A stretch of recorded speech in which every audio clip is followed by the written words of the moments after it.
はい、今日はですね、3D のパターンについてお話したいなと思っています。はい、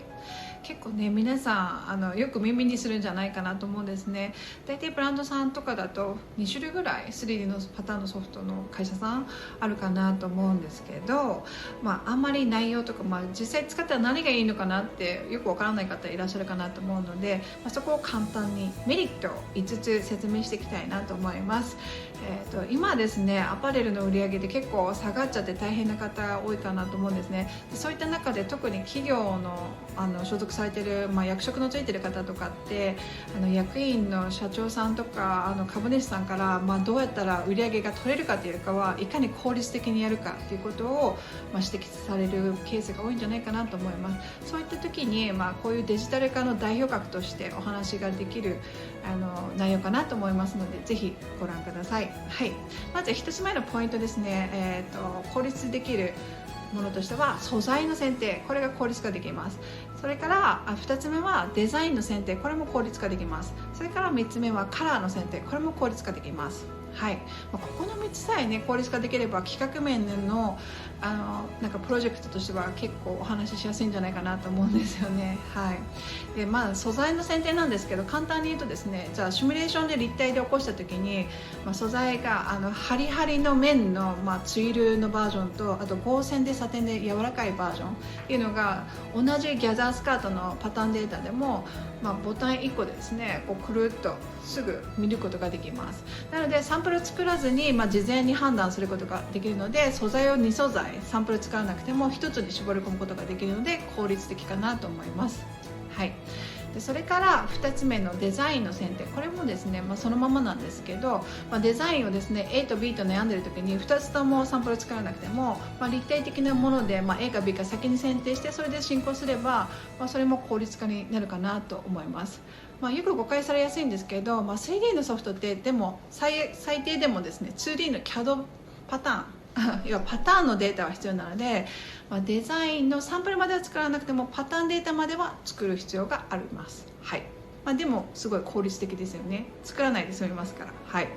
それから3つ目のカラーの絞り込みですね。これは大企業さんとかになるとすごいカラーバリエーションいっぱい試食したりとかするケースありますけど、シミュレーションでカラーが見れると、最近のねデータとかって、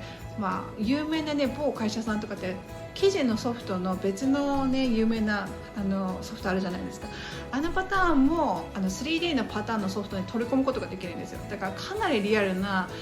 記事データをそこに入れ込むと、カラーシミュレーションもかなりリアルなものと近いものが出来上がってきます。で私はですね、実際中国の工場でその 3D のパターンと実際上がってきたサンプルと見比べたことっていうのは何回もあるんですけど、かなり近いです。なので、信憑性も高いかなと思っています。はい、この3つかなり硬いかなと思いますが、これが効率化できる最大のポイントですね。で4つ目5つ目は、ケースバイケースだと思うんですが、その 3D のソフトって技術者のレベルがすごく何段階もあるというふうに言われてるんですね。その中ですごい高いレベルの技術者さんを持っている企業さんっていう場合は、例えばその高いシミュレーションの画像ですね、お客さんの方に先に見せて、それで数はある程度目星をつけてから MD さんが発注する。そうすると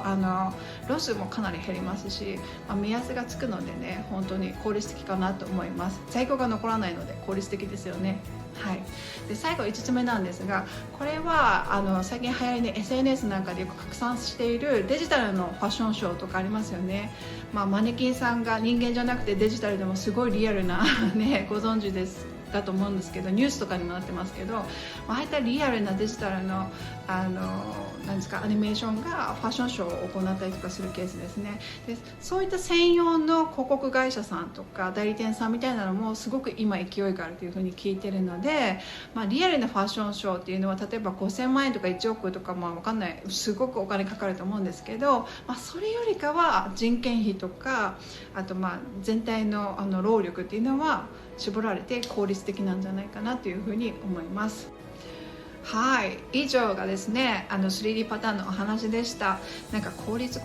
とか言うとデザイナーさんとかパターンナーさんとかね、なんか気持ちがこうちっちゃくなっちゃいがちなんですけど、これはですね、逆に言うとデジタルで、サンプル絞り込まれないようにいろいろまだ可能性をシミュレーションで見れるという風に考えるといいかなと思います。どうしてもですね、あまりにも絞り込んで効率的化ばっかり求められると企業とか会社の感じって縮小するような傾向にありますが、デジタルを使ってそういった環境の中でもうまくですね企画をやり込めることができるようになるといいかなと思います。はい、では皆さん少しでも商品が売れますように。ではまたバイバイ。